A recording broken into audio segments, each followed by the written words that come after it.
Cal, that cafe is our only hope. I'm drenched. This rain came out of nowhere. 2 hot chocolates, please. And make them extra hot.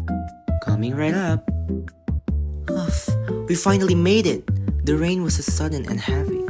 Lucky this cafe was here. Perfect. Hot chocolate. Just what we needed in this weather. Ow! It's still too hot. But why does it cool down so fast initially? Yeah, I noticed. The steam disappears quickly at first, but then it cools down slowly later. That's interesting. This must be related to math, right? Let's discuss it. This is an application of the function differentiation we learned in school. Newton's law of cooling. The rate of temperature change with respect to time. Assalamualaikum warahmatullahi wabarakatuh. Halo semuanya, hari ini kita akan membahas salah satu aplikasi turunan fungsi yang sangat dekat dengan kehidupan kita sehari-hari, yaitu laju penurunan suhu minuman, atau yang kita kenal sebagai pendinginan Newton. Sebelum itu, perkenalkan, nama saya Muhammad Faikalina Gustiawan dari kelas 12-2.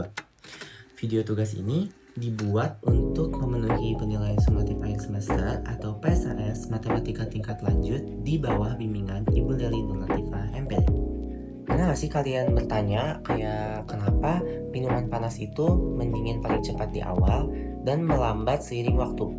Nah, jawabannya itu ada di rumus turunan fungsi ini.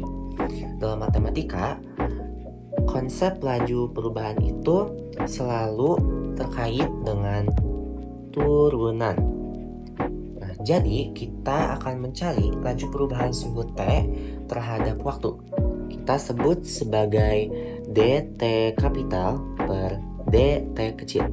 Nah, hukum pendinginan Newton ini memberikan kita persamaan turunan sebagai berikut, yaitu dt kapital per dt kecil sama dengan negatif K kurung buka T dikurangi TA kurung tutup.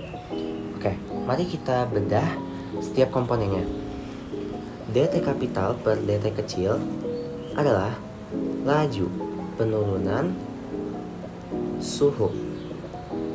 Lalu T adalah suhu minuman saat ini. Dan TA adalah suhu ambien atau ruangan atau suhu ruangan, dan ini tuh konstan. Lalu ada konstanta K.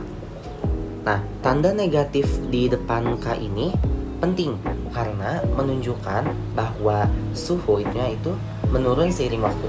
Nah, laju penurunan suhu dt kapital per dt kecil ini berbanding lurus dengan selisih suhu antara minuman dan lingkungannya, yaitu T dikurangi T ambien.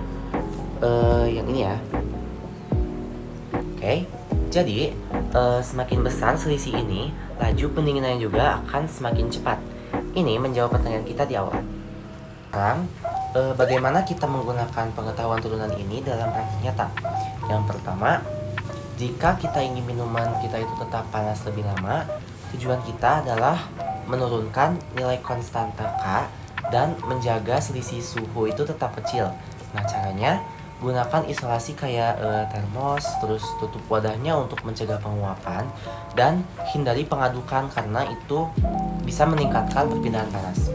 Lalu yang kedua, jika kita ingin minuman kita itu lebih cepat dingin, kita harus meningkatkan konstanta K atau mengubah mekanisme pendinginan.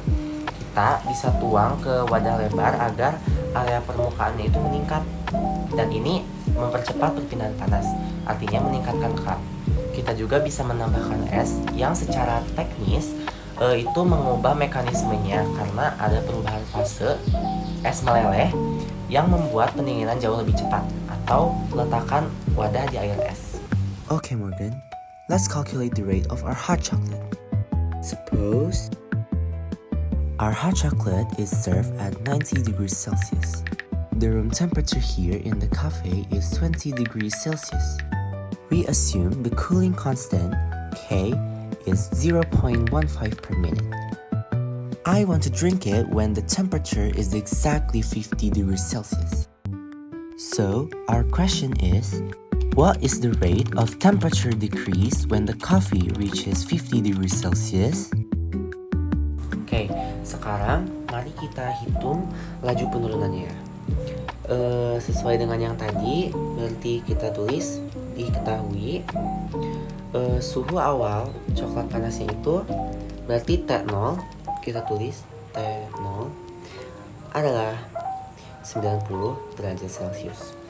Terus suhu ruangan kita tulis TA atau T ambient adalah 20 derajat Celcius. Terus konstanta pendinginannya itu kita tulis K adalah 0,15 per menit.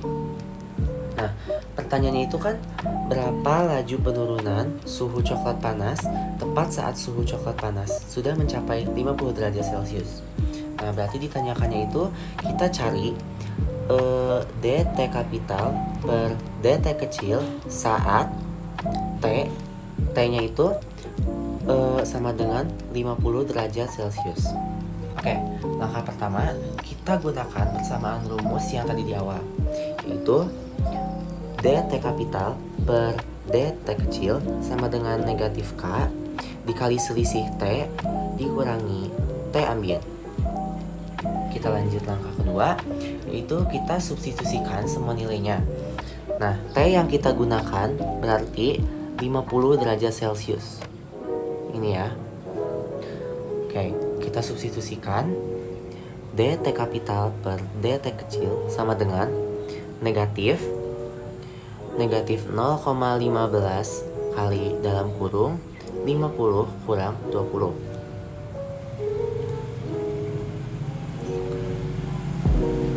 Nah, langkah ketiga kita hitung selisihnya. 50 kurang 20 sama dengan 30 dikali negatif 0,15. Nah, kita akan dapatkan hasilnya yaitu negatif 4,5 derajat per menit ya. Jadi kesimpulannya itu laju penurunan suhu coklat panas saat suhu 50 derajat Celcius adalah 4,5 derajat per menit. Nah, ini berarti pada detik itu suhu coklat panas sedang turun dengan laju 4,5 derajat setiap menit. Oke, sebagai pembanding, kalau kita hitung laju di awal berarti 90 derajat Celcius, kita akan dapatkan berarti kita substitusikan lagi dt kapital per dt kecil sama dengan negatif 0,15 dalam kurung 90 kurang 20 negatif 0,15 dikali 70 dan kita akan dapatkan hasilnya itu negatif 10,5 derajat per menit. Nah, ini tuh mengkonfirmasi bahwa laju penurunan awal yaitu negatif 10,5 lebih cepat daripada laju ketika suhu sudah lebih rendah, yaitu negatif 4,5. Oke, untuk yang sebelumnya kita akan buktikan melalui grafik dengan bantuan dari aplikasi GeoGebra. Nah, yang harus kita input di sini yaitu Y sama dengan negatif 4.5x. Nah, di sini kita dapat garis di grafiknya itu kayak gini. Nah, itu berarti laju penurunan suhunya itu konstan dan juga suhu minuman akan terus mendingin secara linear dan menembus suhu ambien. Terakhir, penting untuk tahu batasan model hukum pendinginan Newton ini. Nah, model ini bekerja dengan baik bila pendinginan dikontrol oleh konveksi dan konduksi yang sederhana dan suhu ambien yang benar-benar konstan. Model ini menjadi kurang akurat jika ada pengadukan yang sangat kuat atau ketika terjadi perubahan fase gitu, misalnya kayak es batu meleleh dalam minuman. Juga jika ada proses penguapan kuat di permukaan yang ikut mendinginkan. Nah, jadi model ini perlu dimodifikasi kalau kayak gitu. Nah, tapi walaupun begitu, model turunan ini seringkali tetap menjadi pendekatan yang sangat berguna untuk kasus sehari-hari. Nah, itu dia cara turunan fungsi membantu kita menganalisis fenomena pendinginan. Dengan topik dari video ini sendiri, yaitu laju penurunan suhu minuman. Sekian dari saya, mohon maaf bila ada kekurangan dan kesalahan. Semoga bermanfaat. Wassalamualaikum warahmatullahi wabarakatuh. Terima kasih sudah menonton.